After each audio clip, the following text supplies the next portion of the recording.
When Undertale released in September of 2015, it took the internet by storm. Toby Fox was known for his work on Homestuck and the Earthbound Halloween hack, but the sheer scale of popularity Undertale reached was unheard of, in all its messy, messy glory.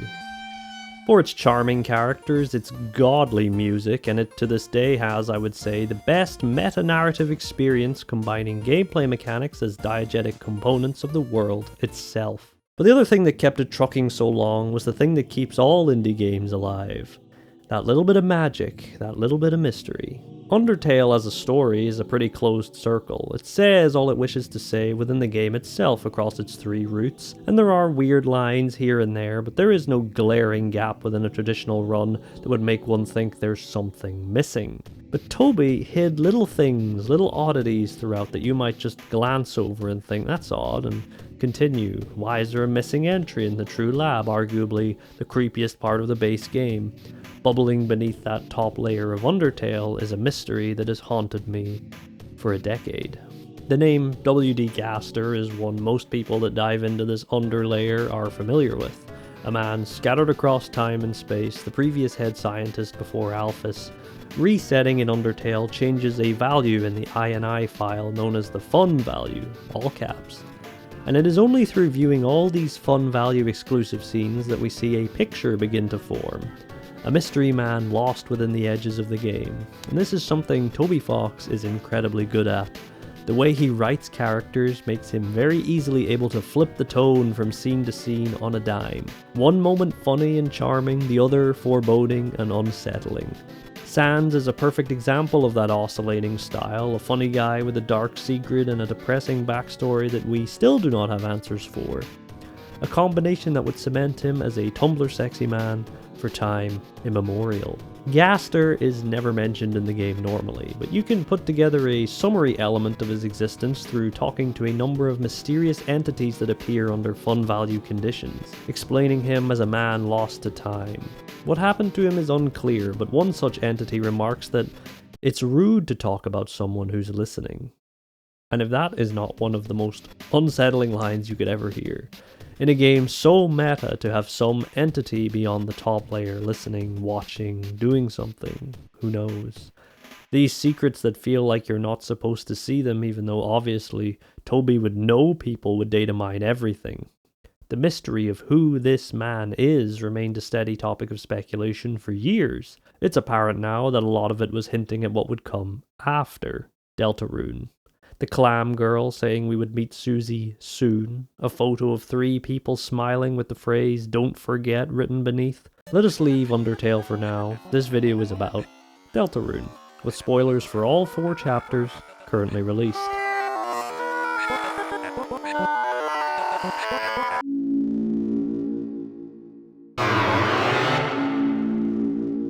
While Undertale's story focused a lot on how your choices mattered and how you interact with the various monsters of the underground, Deltarune opens with a mysterious voice explaining that your choices do not matter. A stark contrast and one that is mostly consistent in Chapter 1 of the game. Sparing or fighting changes little, and sometimes the game presents you with false choices, overridden particularly by Susie as she barges ahead without input. But this theme of freedom and puppetry permeates the whole experience. Especially now with Chapter 4, the relationship between Chris and us the player is fascinating. In Undertale, Frisk isn't really a character. They are your vessel for 99% of the playtime and are in almost perfect lockstep with you. Deltarune, by contrast, has you and Chris operating in an alliance of convenience at times and as bitter enemies in others. Their motives are unknown to you, and they will actively disobey at times, from twisting commands to suit their needs, or by Chapter 4 just beating us with a stick. Deltarune opened with us creating a vessel, presumably for our soul, in a section labelled in the game files as Goner, another Gaster connection. My assumption is that someone pulls us out of our vessel and instead placed us in Chris, so in truth, the partnership was rotten from the very start. Hints of this adversarial nature between Chris and the player come as early as Chapter 1's Dark World. In prison, Chris forces our perspective onto Susie's at Ralsei's request, and while we watch her battle Lancer, Ralsei and Chris have a little off-camera discussion. About what? We still don't know. This happens several times throughout the chapters, and it feeds into this lie that shrouds the whole experience of Deltarune. Everything in the game just feels off. And what is the horror I wish to delve into? The horror of the Truman Show, of surface normality with a weirdness bubbling just below the surface. We'll not go into Chapter 2's main plot with Queen and such, as you probably know it. We're going to take a quick focus on the man who stole the show, Spamton G. Spamton, an eccentric little character whose wacky demeanour is eternally contrasted by the very real cries for help he exhibits. He's a perfect example of the humour Toby Fox excels at. He has a very particular style of writing that is at times cringe, at times endearing, but he loves to just hit you with curveballs constantly.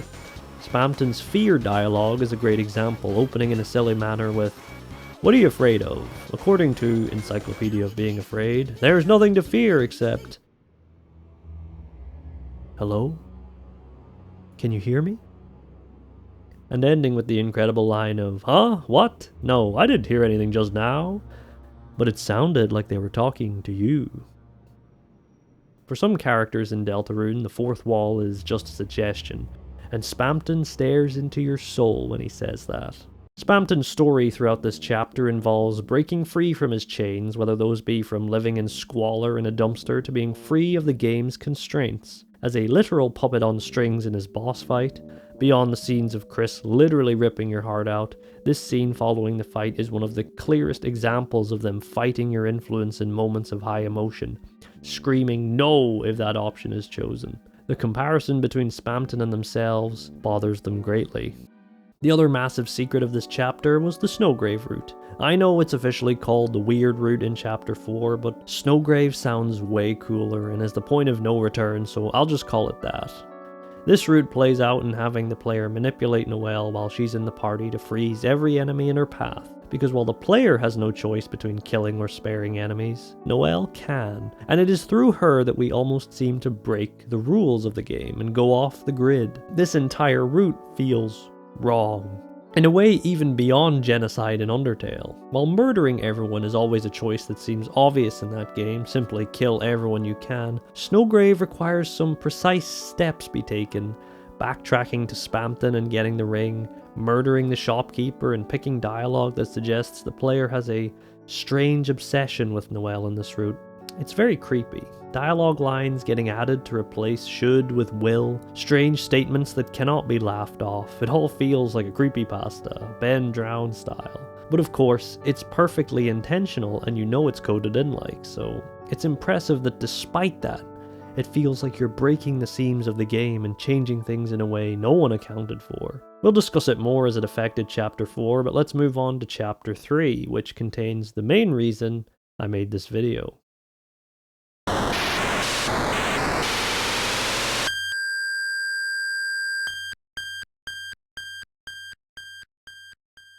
On a normal route, Chapter 3 is probably my least favourite chapter. You spend most of it in one location, and it ultimately operates as a filler arc full of WarioWare style minigames before that curveball of an ending. What saves this chapter though is what exists just beyond that main trail. While Snowgrave was spoiled for me in Chapter 2, I entered 3 and 4 completely blind, and the journey to attain the Shadow Mantle was one of the most unsettling and intriguing moments of the whole game.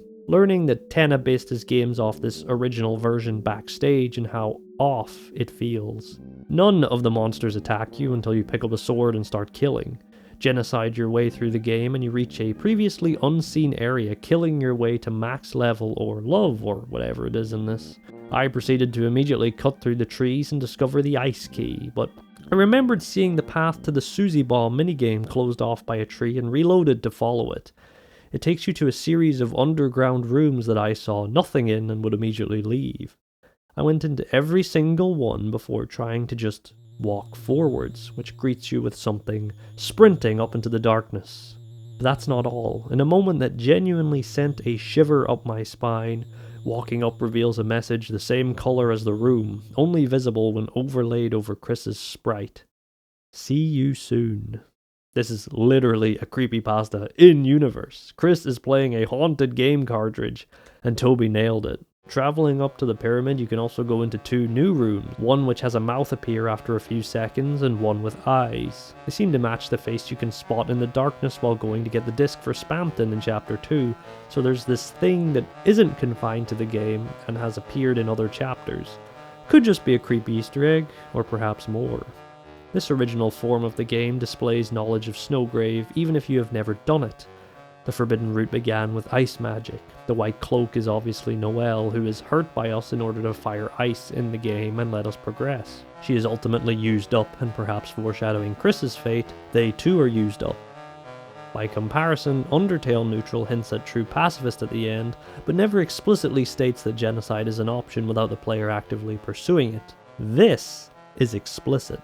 It leaves us with several theories. Whoever made the game is knowledgeable of other timelines, and even Chris is concerned with what's going on, trying to prevent the player from reaching the shelter in-game, actively pushing against them, glancing back at concerning moments like when you must kill the Ralsei and Susie avatars to progress. So it's something else, and we still don't know. The boss fight to obtain the Shadow Mantle is something that we know just as much about by the end as we did at the beginning. It runs off at the end with things to do, and interestingly, getting hurt in the boss fight does damage to Chris/the soul, which doesn't happen if you die elsewhere in the game, it just kicks you out and has you replay it. Attempting to go north in the second game has Tenna block you, but he leaves for a key moment which made me wonder what happens if you travel north with the Fun Gang in that brief time.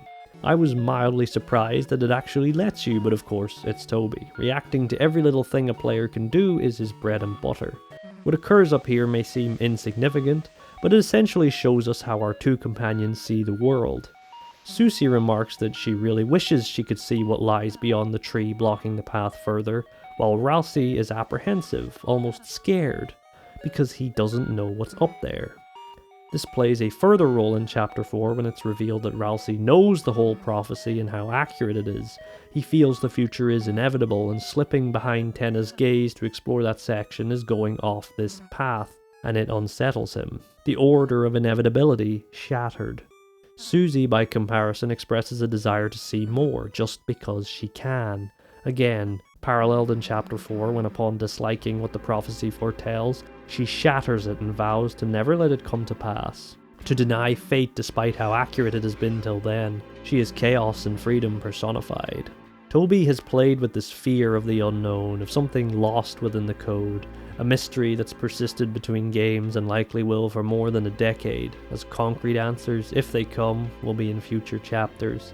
I think a save-crossing, meta-breaking, Nier Automata ending E-style conclusion awaits us at the end of these 7 chapters, with the shards and the eggs.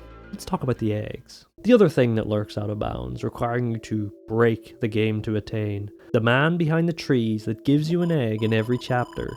Starting simple, just enter and exit a room until a new path appears and a man hands you the egg. Something that persists into the light world unlike everything else. Chapter 3 has the egg secret become more elaborate than ever. I discovered the cheater path to nowhere, but did not figure out the game puzzle to reach it. You throw a box with Susie from an earlier game to then grab it and use it there. Very elaborate. It takes you to another little game with an NPC that only appears in chapter 4 normally. Get an item and enter a battle with the frog dudes. Instead of selecting the act, you walk left out of the battle and appear in a green monochrome world. The man behind the tree gives hints on how to find the other eggs, which is funny because this is the hardest one to find naturally, as the chapter 4 one returns to being a simple case of find the hidden room and enter and exit a bunch. Why is this one so elaborate? Why does the man speak here when in all 3 other encounters his actions are merely described by the narration? If you accept the egg in chapter 1, he appears physically waving at you from his car in the light world, which means he's not a figment of Chris's imagination, an entity of the dark world. He's real, and another great unsettling piece of the puzzle.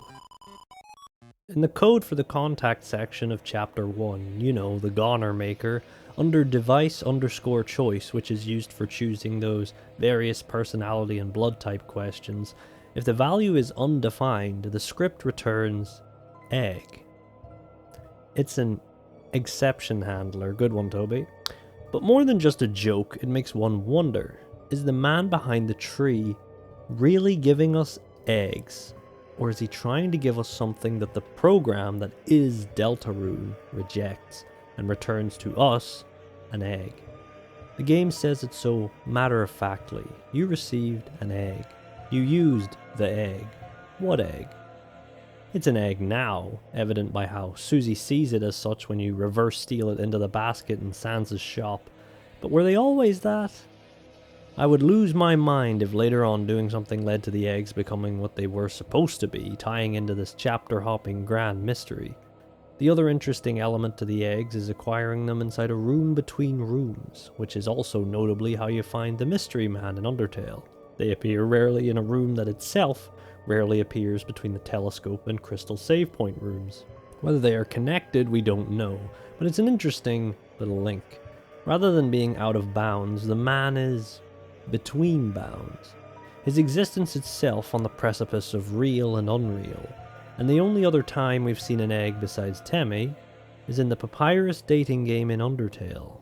Papyrus, someone who's strangely absent in Deltarune, never even mentioned by name. Holy, another anecdote I almost forgot about, but while watching my friend play through Undertale and Deltarune for the first time, when he got to the true lab in the fridge room that's foggy before you clear it up after fighting Endogeny, you can interact with a variety of unseeable objects that vanish after the fog clears. Well, two interactions stood out to me.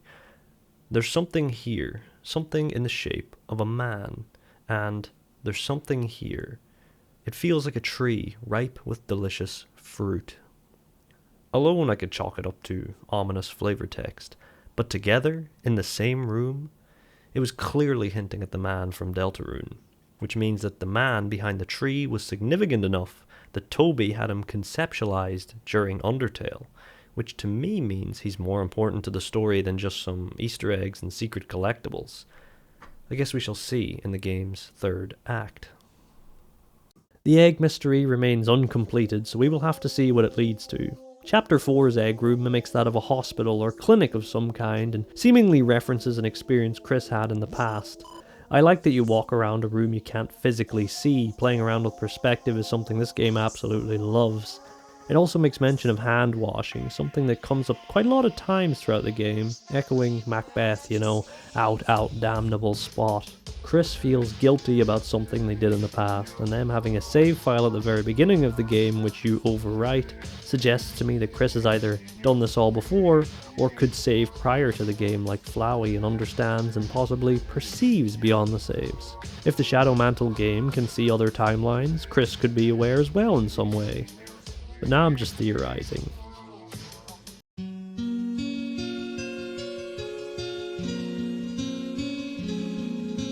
In Disco Elysium, an unassuming building lets you buzz into various names to contact them. One such name is for a company named Slipstream SCA, but the person that answers says they're from Tricentennial Electrics, a company that used to exist here, but hasn't in a long time.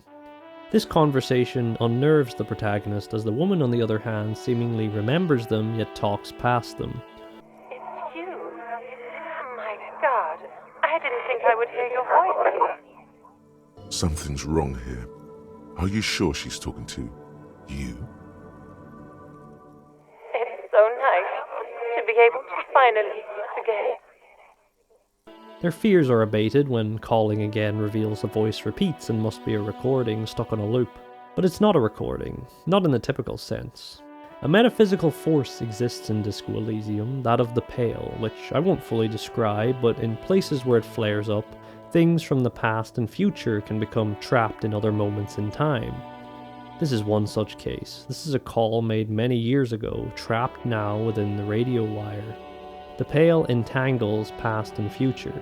If one were to submerge themselves in it for prolonged periods of time, you would find yourself with memories of things you've never experienced and things that have yet to pass.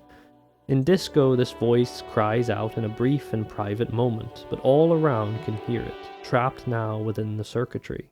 In Deltarune, it's the opposite. Someone is lost within the code, desperately crying out, yet no one can hear them. Navigate to your Chapter 1 data files and you will find the lang_en JSON file. Open it up in your favorite text editor and search for the unused string.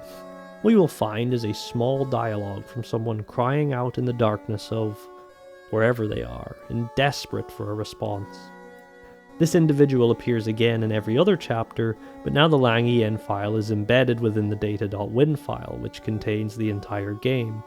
You must extract the file now to read the rest, possibly suggesting that wherever this person has fallen, they are now even deeper lost within the code.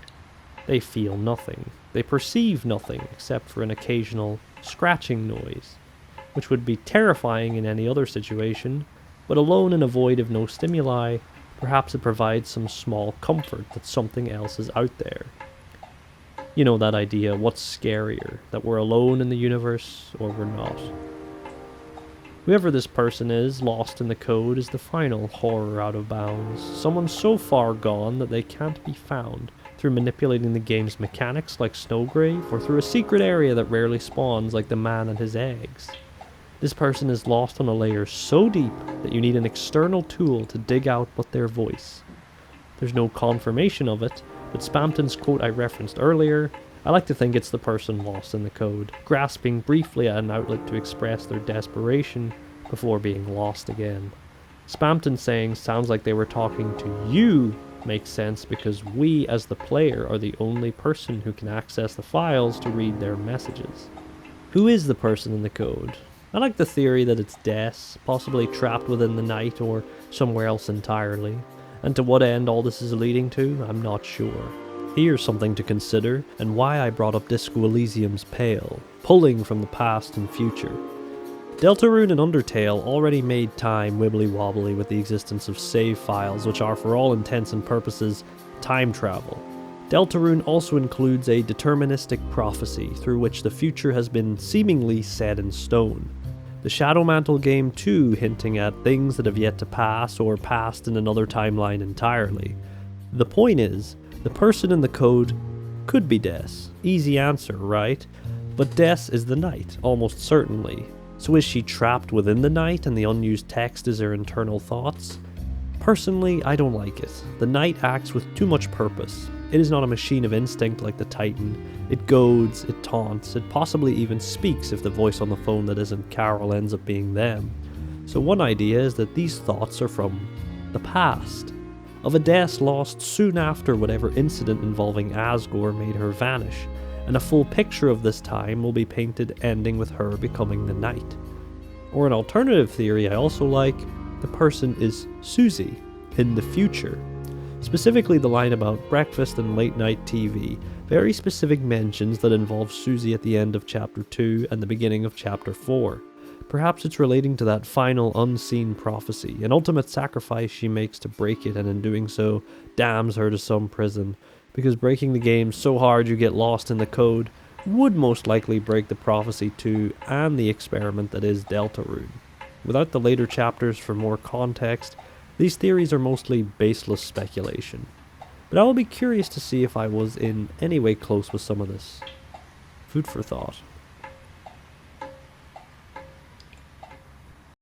One final mystery in Chapter 3 is that inputting 1225, Christmas Day, the code for a door and probably the code to the shelter, inputting that into the gacha machine initiates an odd sequence.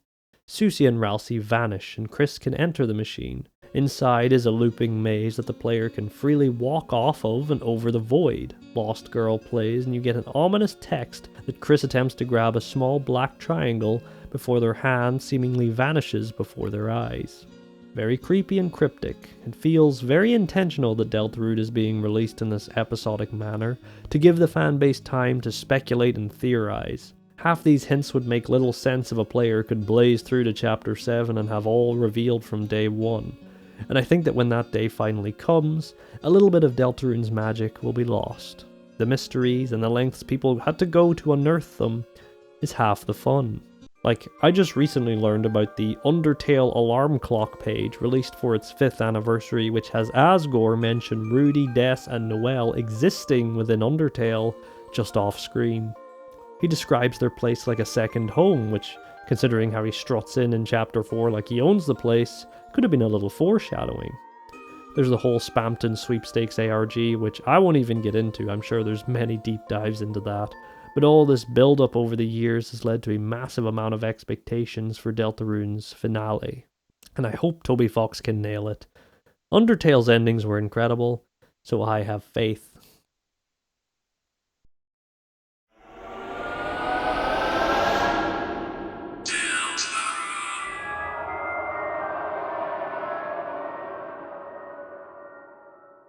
What is Deltarune? Not the Deltarune, or the prophecy of Deltarune, but Deltarune, the program. Gaster's grand experiment, originally billed as a survey program that we would accept everything that would happen from now on, more than just a bait and switch leading into Undertale's successor. This aspect of the game being some sort of test is always there, but ever so subtle, and the wrongness only grows as we proceed, particularly concerning this blue bird thing. Walking through town in Chapter 1, chatting to all these old and new faces. In the library, this striped bird talks about loving the books upstairs, but is conveniently blocking them. Haha, classic Toby humor, right? But there's a hint of unease to this interaction. The way they word it is weird. I love reading books, especially the books upstairs. You should really read them. What are these pauses, man? It would be a typical speech quirk if not for the fact that this character closely resembles Gaster Follower 3 from Undertale, the only one that did not have a comparable character from the game. Also, it's labeled normal NPC in the files, yeah. Okay, buddy. Chapter 2 rolls around and it is moved upstairs, graciously allowing us to read a bit about the soul in humans, but once again blocking us from reading what lies behind. Again saying, I love reading books, especially the books. Like it's on autopilot, just repeating some canned dialogue. This gets even weirder in Chapter 4 as it keeps telling us to wait, concluding with wait, love. Love? Ooh, tricky Toby, that word carried great meaning in Undertale, and love finding its way to the girl almost guarantees it will be important here too. It's clear now that Gaster has planted this follower here to prevent us from learning some truth about the mechanics of the soul in this world, and whether it differs from Undertale's. And the final nail in the coffin, if we rewind to Chapter 2, you can chat to Onion-san in the lake, who mentions hearing a strange song deep below the water. It says it will investigate and to come back tomorrow. Well, tomorrow rolls around in Chapter 4 and Onion-san is just gone. And if you walk out of the area and come back, standing there instead is the striped bird, saying, don't wait, especially the don't. Wait, don't, wait, don't. This is again just mashed up lines from its original text, which I will say I think we haven't even heard. Every single line this creature has given us is jumbled, mashed from an original line, and I think it's this. I love reading books, especially the books upstairs. You should really wait, don't read them. It shows its true purpose to get you to wait and prevent reading the books upstairs, and then includes the don't and wait, completing the message from its first line, which abruptly requests you read the books normally. Being pulled hastily from their programmed location and placed to block the player from Onion-san means it speaks in a broken manner, a small crack in the illusion. It's very Truman Show in that sense. Just beneath the surface there are untold machinations at play. At the end of the chapter you can sit with Susie, who claims she can hear a song in the distance, but the player can hear nothing. Normal NPC is strange, but it's not the only character who is seemingly degrading. Jockington, the joke schoolmate character. There's something wrong with Jockington. Here's his line in Chapter 1. Chris, you know Jockington and Caddy are always partners. We're the ultimate academic duo. Ever since our first gym class, it was hula hoop day and they ran out of hoops for us. So she used me instead. That's our origin story. We seem different, but me and Caddy have a ton in common. We both like breathing and unhinging our jaws. You know, some lines that are comfortably within the realm of usual Deltarune insanity. But here's his lines in the church in Chapter 4. Chris, fooled you. Haha, bet you thought I was. Caddy. Today's game was wild. I think we won. What? Codes?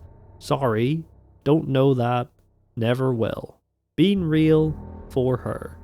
I go the big church match as her substitute player. For me, She covered in hair always. We do what the other can't. And reading that, I remember my eyes kind of glazing over and just thinking, brother, what are you saying? What is going on? But this isn't all.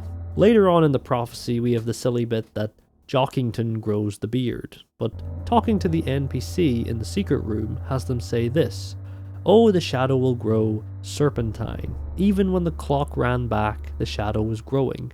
A patch of shadow, slithering on, serpentine." I think it's a trick.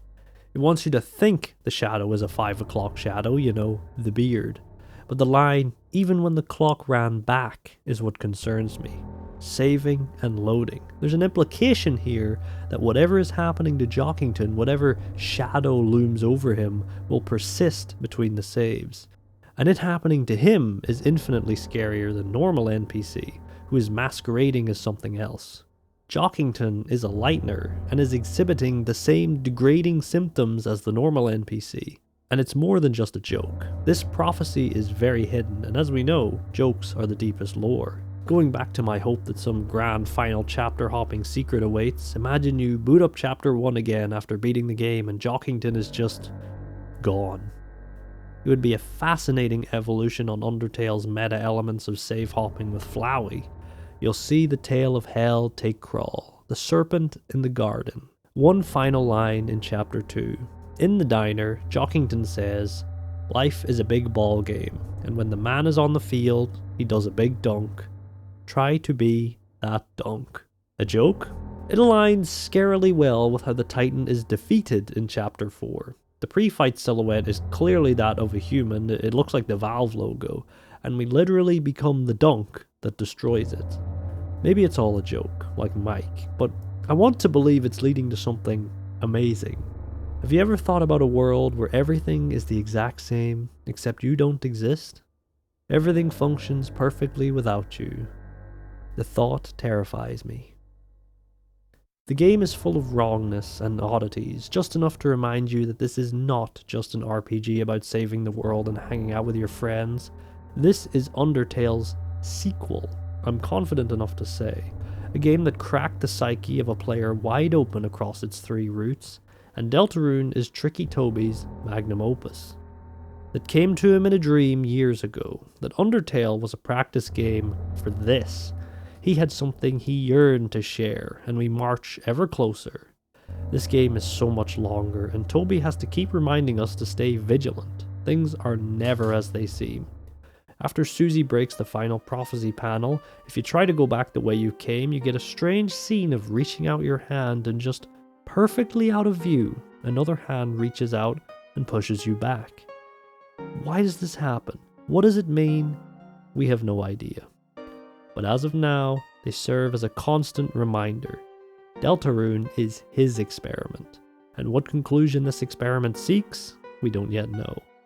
Whether 11 hours or 11 years, Deltarune will be waiting.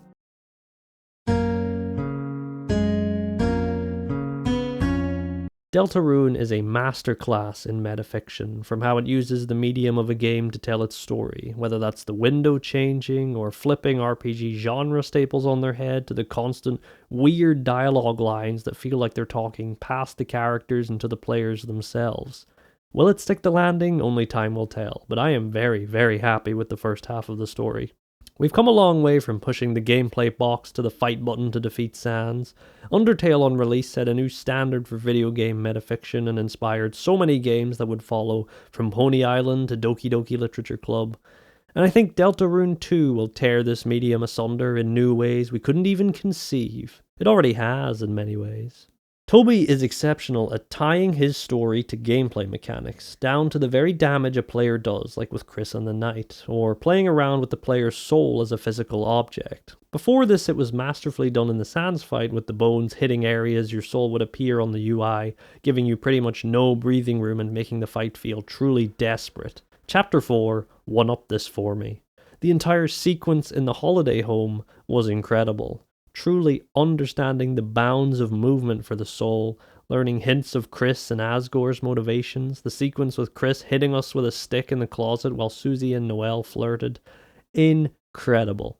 But what I want to focus on is how Snowgrave changes this sequence. Chapter 3 was almost completely absent of changes, save for the mandatory hate wins and some comments from the Shadow Mantle game. Chapter 4's light section is very different, since Noelle returns to the plot. While the player was unsettling in Chapter 2, they are downright malevolent in 4. Take it from Chris's perspective.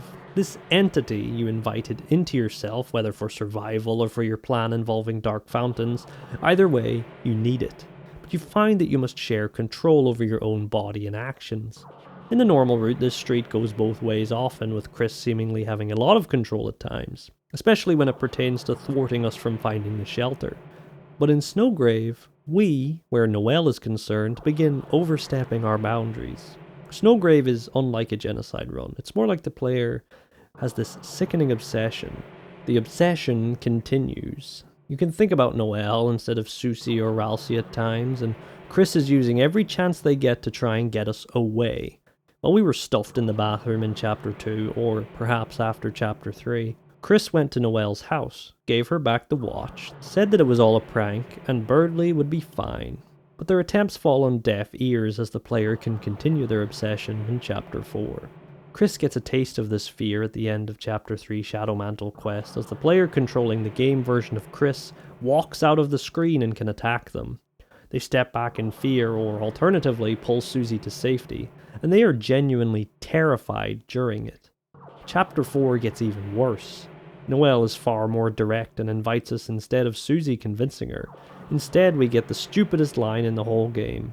Canon, human, I remember your genocides, ass statement. At the house, Noelle invites Chris to chat and we do our soul venting. This sequence inside Noelle's room is incredible. You escape the vent by using the fact that the soul appears next to dialogue choices, which was a genius bit of weaving this UI element into the narrative, as selecting please don't puts the soul conveniently overlapping the vent. Getting into the room but not invading Chris again has them eventually sprint out to escape from us with a visibly terrified expression. Especially unnerving coming from someone who is normally completely stone-faced. Actually following the route has the most unsettling sequence yet play out. Noelle talks about what her and Chris spoke about after Chapter 2, and Chris desperately tries to cover her mouth and stop her from explaining things to us. But they fail, managing to whisper out that someone's listening. Who's listening? Me.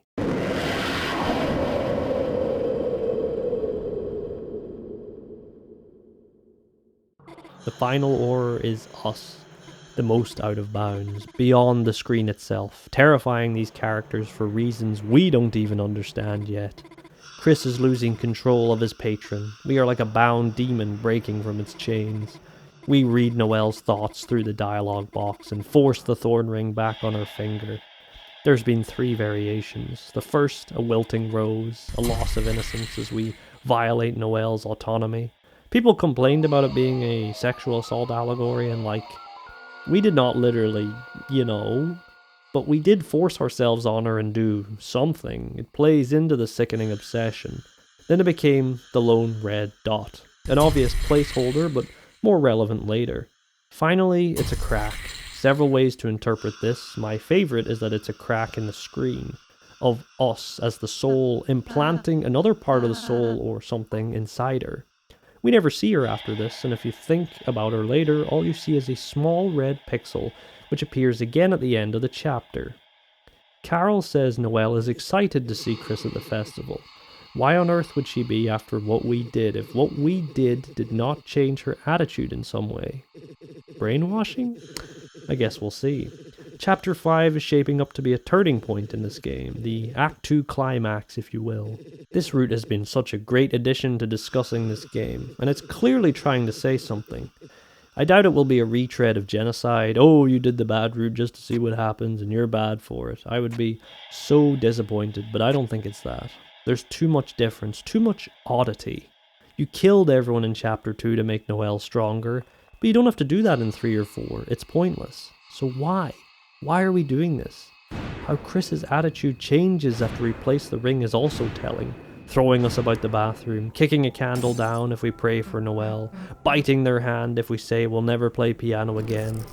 They tentatively work with us normally, but on Snowgrave, they hate us. And for good reason. We're something else. Thank you for watching. I didn't intend to make this, but playing Deltarune again left such a profound impression that I just had to put thoughts to screen. I hope this gave you some insights to chew on and stew in. Very excited to see what fresh, existential, nihilistic terror Toby has waiting for us in the future. Leave a comment with your thoughts, but remember, be careful what you say.